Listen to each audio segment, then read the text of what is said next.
हमारा next lecture है enzymes का, कैरेक्टरिस्टिक्स ऑफ एंजाइम्स। एंजाइम्स की क्या क्वालिटीज़ है, किस तरह से एंजाइम बना हुआ है, कैसे वो काम करता है, ये सारे पॉइंट्स जो हैं आज हम पढ़ेंगे। Enzymes are bio catalyst made up of mostly protein and therefore 3-dimensional folded chains of amino acids with a specific shape। तो एंजाइम्स जो है हमने पढ़ा कि वो क्या होते हैं। अगर आपने वो वीडियो नहीं देखी तो वो जाकर देख लें, वरना ये आपको समझ में नहीं आएगा। तो इसका मैं लिंक जो है डिस्क्रिप्शन बॉक्स में दे दूँगी। Made up of mostly proteins, enzymes जो है वो बायो कैटलिस्ट हैं जो कि प्रोटीन से बने हुए हैं। ठीक है, प्रोटीन जो है वो मॉलिक्यूल है। आपने वैसे भी बहुत बार सुना होगा प्रोटीन के बारे में। प्रोटीन जो है वो बायोमॉलिक्यूल्स होते हैं and therefore 3-dimensionally folded chains of amino acids. अब बेसिकली प्रोटीन तो मॉलिक्यूल्स हैं, लेकिन प्रोटीन्स किस से बने हुए हैं? तो प्रोटीन जो है छोटे छोटे अमीनो एसिड्स के मॉलिक्यूल से बने हुए होते हैं, और जब बहुत सारे अमीनो एसिड्स मिल जाते हैं तो बेसिकली वो प्रोटीन फॉर्म करते हैं। तो अमीनो एसिड्स की जो है 3-dimensional फोल्ड चेन से बनी हुई है, यानी जो अमीनो एसिड्स हैं वो जब 3-dimensionally 3D जब वो अपना एक स्ट्रक्चर बनाते हैं तब कहते हैं कि हमारे पास एक प्रोटीन मैन्युफैक्चर हुआ है। तो उस तरह से जो है हमारे पास प्रोटीन, वैसे प्रोटीन की डिफरेंट टाइप्स होती हैं, लेकिन एंजाइम्स में जो प्रोटीन होते हैं वो 3-dimensional होते हैं और उनकी एक स्पेसिफिक शेप होती है। This shape is determined by the sequence of amino acids held together by bonds। तो हमें ये सीक्वेंस कैसे पता चलती है कि अमीनो एसिड जिस सीक्वेंस में बेसिकली हमें शेप पता इस तरह चलती है कि जिस तरह से अमीनो एसिड जिस सीक्वेंस में बेसिकली आपस में जो है वो कनेक्टेड होते हैं, उस से हमें जो है उसकी एंजाइम की शेप के बारे में पता चलता है और वो किस तरह से कनेक्टेड होते हैं। फॉर एग्जांपल उनके दरमियान जो बॉन्ड्स होते हैं, जैसे कि हाइड्रोजन बॉन्ड। ठीक है, enzyme speed up reactions by bringing reactants together and reducing the activation energy required to start the reaction, enzymatic reaction। तो एंजाइम्स जो हैं वो स्पीड अप करते हैं रिएक्शन को, जो है वो फास्ट करते हैं। हमने पढ़ चुके हैं हम कि एंजाइम्स का काम क्या होता है। वो स्पीड अप रिएक्शन को करते हैं और एक्टिवेशन एनर्जी को बिल्कुल रिड्यूस कर देते हैं। बाय रिएक्टेंट्स टुगेदर, किस तरह से वो स्पीड अप करते हैं रिएक्शंस को? जो भी रिएक्शन का हो रहा है, जो भी चीज़ बन रही है वो रिएक्टेंट होगी, हमें पता है।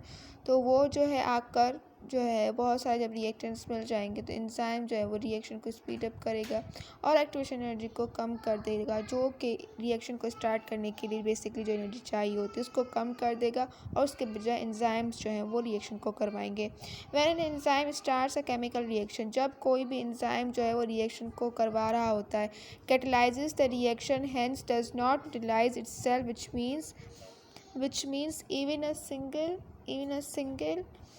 or little amount of enzyme can start a reaction and catalyze fastly। तो एंजाइम जो है जब भी कोई रिएक्शन हो रहा होता है, जब भी कोई रिएक्शन स्टार्ट होता है, तो एंजाइम जो उस रिएक्शन को स्पीड अप करता है, कैटलाइज करता है, लेकिन वो ख़ुद उस रिएक्शन में यूज़ नहीं होता, वो जस्ट रिएक्शन को करवा रहा होता है। जैसे कि फॉर एग्जांपल हमारे पास एक कंटेनर है जिसमें हम पानी को बॉयल करें, तो वो कंटेनर क्या कर रहा है? पानी को बॉयल करवा रहा है, लेकिन वो ख़ुद वहाँ पर बॉयल नहीं हो रहा पानी के साथ। ठीक है ना? तो आप इस तरह समझ सकते हैं कि एंजाइम जो वो रिएक्शन को करवा रहा है, लेकिन उसकी शेप में कोई भी चेंजिंग नहीं आएगी या उसकी क्वांटिटी में कोई भी चेंजिंग नहीं आएगी। Even a single or little amount of enzyme can start a reaction and catalyze fastly। Even बहुत छोटा अमाउंट भी एंजाइम का जो है वो रिएक्शन को करवा सकता है, उसको स्टार्ट कर सकता है, उसको बहुत फास्टली कैटलाइज भी कर सकता है। Their presence does not affect the nature of properties or properties of end products। तो ये प्रेजेंस है, their presence does not affect the nature of or properties of end products। तो एंजाइम्स बेसिकली, मैंने वही बात जो है फिर से जो है दूसरे वर्डिंग में रिपीट की हुई है कि एंजाइम्स जो हैं वो जब अपना कोई भी अमाउंट जो है वो उनकी चेंज नहीं होती, उनकी शेप भी बिल्कुल भी चेंज नहीं होती। इट मीन्स वो जस्ट एक जो है मीडियम का काम कर रहे हैं, जैसे कि कंटेनर की मैंने एग्जांपल दी, लेकिन वो ख़ुद वहाँ पर यूज़ नहीं हो रहा, यूटिलाइज़ नहीं हो रहा। जब वहाँ पर वो यूटिलाइज़ ही नहीं होंगे तो उनकी प्रेजेंस का कोई इफ़ेक्ट इस तरह से नहीं पड़ेगा, लाइक उनकी जो भी हमारे पास प्रोडक्ट बन रहा है उसकी प्रॉपर्टी पर, उसके नेचर पर कोई भी चेंज नहीं आएगा। ठीक है, जो भी बन रहा है, जो भी चीज़ हमारी बन रही है वो वैसे ही बनेगी। एंजाइम का उससे जस्ट एंजाइम क्या करेगा, उसके रिएक्शन को स्पीड अप कराएगा, लेकिन उसकी प्रॉपर्टी को चेंज कर ले या फिर उसके साथ एडअप हो जाए, ऐसा नहीं होगा। Reactants of enzymes are called substrate. वो रिएक्टेंट्स जैसे कि हम केमिस्ट्री में पढ़ते हैं रिएक्टेंट्स एंड प्रोडक्ट्स, तो बेसिकली यहाँ पर जो रिएक्टेंट्स होते हैं उनको हम सबस्ट्रेट कहते हैं, जो एंजाइम के साथ अटैच होते हैं रिएक्शन के लिए। They are specific in their action. A single enzyme catalyse only a single chemical reaction और a group of related reactions. तो एक जो एंजाइम होते हैं वो बहुत ज़्यादा स्पेसिफिक होते हैं अपने काम में। स्पेसिफिक यानी कि ख़ास, यानी उनका हर एक एंजाइम का, हर एक सिंगल एंजाइम का एक ख़ास काम होता है। वो एक ख़ास केमिकल रिएक्शन को करवा रहा होता है, या फिर एक ग्रुप ऑफ जो है केमिकल रिएक्शंस करवा रहा होगा, लेकिन वो भी उससे रिलेटेड होंगे, उससे सिमिलर होंगे, डिफरेंस नहीं होगा। लाइक हर एक जो भी रिएक्शन हमारी बॉडी में होता है उसके लिए हमारे पास डिफरेंट टाइप ऑफ एंजाइम है। जैसे कि मैंने आपको पिछली वीडियो में बताया कि हमारे जब हम खाना खाते हैं तो बहुत डिफरेंट टाइप्स ऑफ मॉलिक्यूल्स को हम इनटेक करते हैं, प्रोटीन्स को करते हैं, लिपिड्स को करते हैं, कार्बोहाइड्रेट्स को करते हैं। तो हमारे पास एंजाइम्स भी डिफरेंट टाइप्स हैं। अगर प्रोटीन्स हैं तो प्रोटीन के लिए हमारे पास डिफरेंट एंजाइम है, कार्बोहाइड्रेट्स के लिए हमारे पास डिफरेंट एंजाइम्स है, लिपिड्स के लिए हमारे पास डिफरेंट एंजाइम्स है, जो कि इनको क्या करेंगे, डाइजेस्ट करवाएंगे। A small portion of enzyme where substrate attach with enzyme is called active site. वो हिस्सा जहाँ पर एंजाइम जो है, सबस्ट्रेट जो एंजाइम के साथ अटैच होगा, यानी कि रिएक्टेंट जो एंजाइम के साथ अटैच होगा, उस जगह को हम कहेंगे active site. The shape of active site is complementary to shape of substrate. जिस तरह का सबस्ट्रेट होगा, जिस शेप का सबस्ट्रेट होगा, एक्टिव साइट जो है एंजाइम की वो भी उसी तरह की होगी। फॉर एग्जांपल ये हमारे पास एक एंजाइम है, ठीक है, ये मैंने थोड़ा सा ट्रेडा बनाया, लेकिन आप समझ लें कि इस तरह का कोई हमारे पास एंजाइम है, या फिर मैं इस तरह से कर लेती हूँ। इस तरह का हमारे पास कोई एक एंजाइम है और ये जो है वो इसका सबस्ट्रेट है। ये जो है इस तरह से जाकर इसमें अटैच होगा, बिल्कुल इसके कॉम्प्लीमेंट्री है। आप देख सकते हैं ऐसे एक गेम आती थी जिसमें हम चीज़ों को, पजल्स को जोड़ते थे, ये इसी तरह से है। So the shape of atom is complementary हो गया। They are sensitive to even a minor change in pH, temperature and substrate concentration. अब यहाँ पर आगे तो कौन सी चीज़ें इनको इफ़ेक्ट करती हैं, क्या चीज़ें इफ़ेक्ट करती हैं, पीएच इफ़ेक्ट। पीएच जो है क्या है, पहले तो ये बात, पीएच जो है पावर ऑफ हाइड्रोजन को कहते हैं।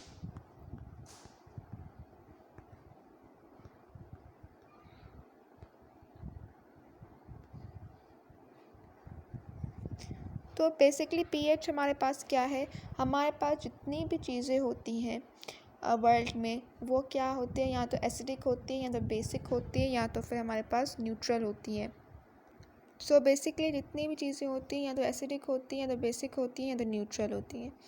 तो वो हमें कैसे पता चलता है, पीएच से पता चलता है, पावर ऑफ हाइड्रोजन से पता चलता है, हाइड्रोजन आयंस की जो कंसनट्रेशन है उससे हम जो है वो प्रेडिक्ट करते हैं, या उससे हमें पता चलता है कि क्या कौन सी चीज़ एसिडिक है, बेसिक है और न्यूट्रल है। तो अगर कोई एंजाइम फॉर एग्जांपल वो जो है हमारे पास एसिडिक एंजाइम, जैसे कि मैं आपको एग्जांपल देती हूँ एक एंजाइम की, ठीक है। हमारे पास एक एंजाइम होता है पेप्सिन, जो कि हमारे स्टमक पे पाया जाता है। अब ये बहुत ज़्यादा एसिडिक होता है, हाईली एसिडिक। तो अगर इसकी पीएच को थोड़ा सा अगर, हाँ लेकिन इसमें एक और भी बात है कि अगर माइनर सा चेंज आ जाए तो वो ठीक हो सकता है, लेकिन अगर बहुत बड़ा चेंज पीएच में आ जाए तो ये पेप्सिन एंजाइम वो एंजाइम ही नहीं रहेगा। क्यों? क्योंकि अगर इसकी एसिडिक जो नेचर है वो ही ख़त्म हो जाएगी, वो न्यूट्रल या बेसिक की तरफ चला जाएगा, तो वो ये एंजाइम ही नहीं रहेगा, तो वो एंजाइम डिस्ट्रॉय हो जाएगा। तो पीएच जो है बहुत अहमियत रखती है। पीएच अगर जो है कम या ज़्यादा हो तो एंजाइम जो है वो डिस्ट्रॉय हो जाता है, उसकी नेचर पर, उसके वर्किंग पर बहुत इफ़ेक्ट पड़ता है। तो पीएच जो है वो एक बहुत ही सेंसिटिव चीज़ है एंजाइम के लिए, कि एंजाइम का एक सेंसिटिव करेक्टर है। सो टेम्परेचर जो है, टेम्परेचर जैसे कि हमने कहा, जो कोई भी चीज़, किसी भी चीज़ की एक्सट्रीम, चाहे वो बहुत ज़्यादा हो रही हो या बहुत ज़्यादा कम हो रही हो, दोनों ही जो है वो नुकसान देते हैं किसी भी मॉलिक्यूल को, किसी भी लिविंग ऑर्गेनिज्म को। जैसे कि हमने ह्यूमंस की पिछली वीडियो में मैंने बात की कि अगर हम भी बहुत ज़्यादा हाई टेम्परेचर, बहुत ज़्यादा लो टेम्परेचर में सर्वाइव नहीं कर सकते, इस तरह हमारे जो एंजाइम्स होते हैं, हमारे जो एंजाइम्स जो हैं वो प्रोटीन के बने हुए होते हैं, और प्रोटीन जो है वो अमाइनो एसिड से बना हुआ होता है, जो हमने यहाँ पर अभी पढ़ा अमाइनो एसिड के सीक्वेंस से। तो basically amino acids are molecules. तो ज़्यादा टेम्परेचर बढ़ाने पर ये जो मॉलिक्यूल्स हैं वो डीनेचर होना शुरू हो जाएंगे, डिस्ट्रॉय होना शुरू हो जाएंगे। तो ज़्यादा टेम्परेचर भी जो है हमारे एंजाइम्स के लिए अच्छा नहीं है। और सबस्ट्रेट कंसंट्रेशन, हाँ, अगर ज़्यादा सबस्ट्रेट की कंसंट्रेशन बढ़ जाए, मींस हमारे पास एंजाइम्स तो लिमिटेड हैं लेकिन सबस्ट्रेट बहुत ज़्यादा है, जिनको रिएक्शन करवाना है, जो रिएक्टेंट्स हैं वो बहुत ज़्यादा हैं, लेकिन जो हमारे पास जो एंजाइम है जो रिएक्शंस को करवा रहा है वो कम है, वो लिमिटेड है, तो भी प्रॉब्लम है, तो भी जो है वो रिएक्शन बहुत स्लोली होगा। क्योंकि फिर रिएक्शन को करने में बहुत टाइम लग जाएगा। क्योंकि हमारे पास रिएक्टेंट बहुत ज़्यादा होंगे और हमारे पास एंजाइम बहुत लिमिटेड हो गए, तो बहुत टाइम लग जाएगा। इस तरह के एग्जाम्पल ले लें आप, जैसे कि हमारे पास हम चूल्हे पर जो है वो हमारे पास चूल्हे दो जो है हमारे पास स्टोव्स हैं, लेकिन हमें खाने बहुत सारे डिशेस बनानी है, तो वो डिशेस बनेंगी लेकिन बहुत टाइम लग जाएगा। लेकिन अगर हमारे पास ज़्यादा जो है चूल्हे होंगे तो हम इजीली सारे डिशेस को बना लेंगे। एट अ टाइम हम 3-4 चीज़ें बना लेंगे, वरना हमें बहुत टाइम लगेगा। तो ये भी आप इसको इस तरह से रिलेट कर सकते हैं। सम एंजाइम्स रिक्वायर को फैक्टर फॉर देयर फंक्शनिंग। कुछ एंजाइम्स को जो है को फैक्टर की ज़रूरत होती है अपने काम के लिए। अब को फैक्टर क्या होता है? कुछ ऐसे एंजाइम्स होते हैं जिनको प्रोटीन जो है प्रोटीन से बना हुआ है एंजाइम, लेकिन के साथ नॉन प्रोटीन सब्सटेंस भी अटैच हुए होते हैं। अब वो जो नॉन प्रोटीन सब्सटेंस है, यानी कि जो हमारे पास को फैक्टर्स हैं, वो को फैक्टर्स 2 किस्म के हो सकते हैं, ऑर्गेनिक भी हो सकते हैं और इनऑर्गेनिक भी हो सकते हैं। अब हमारे पास जो इनऑर्गेनिक है वो क्या है? Zinc, manganese, iron, copper, potassium, sodium, ये हमारे पास क्या हो गए? इनऑर्गेनिक हो गए। अब हमें ये पहले समझना ज़रूरी है कि ऑर्गेनिक और इनऑर्गेनिक क्या है। हमारे पास जितने भी कंपाउंड्स हैं वर्ल्ड में, उनको हम सब कंपाउंड्स को हमने 2 कैटेगरीज में डिवाइड किया है, ऑर्गेनिक और इनऑर्गेनिक। ऑर्गेनिक वो होते हैं जिस कंपाउंड्स में कार्बन और हाइड्रोजन डायरेक्टली बॉन्डेड हो, उनको हम ऑर्गेनिक कहते हैं। उनके साथ ऑक्सीजन या नाइट्रोजन भी हो सकते हैं, but these are directly attached. और इनके अलावा बाकी सब क्या हो जाएंगे? इनऑर्गेनिक हो जाएंगे। जैसे कि अगर मैं लिखूँ CH4 तो ये एक ऑर्गेनिक कंपाउंड है, और अगर मैं लिखूँ CO2 तो ये एक इनऑर्गेनिक कंपाउंड। क्यों? यहाँ पर हमारे पास हाइड्रोजन नहीं है और डायरेक्टली अटैच्ड भी हमारे पास यहाँ पर ऑक्सीजन है कार्बन के साथ। और हमारे पास जो ऑर्गेनिक कोफैक्टर्स है वो कौन से? NADP and FAD are use enzymes as cofactors. NADP का फुल फॉर्म है नाइकोटाइनामाइड एडिनाइन डाइन्यूक्लियोटाइड, और FAD फ्लेविन एडिनाइन डाइन्यूक्लियोटाइड।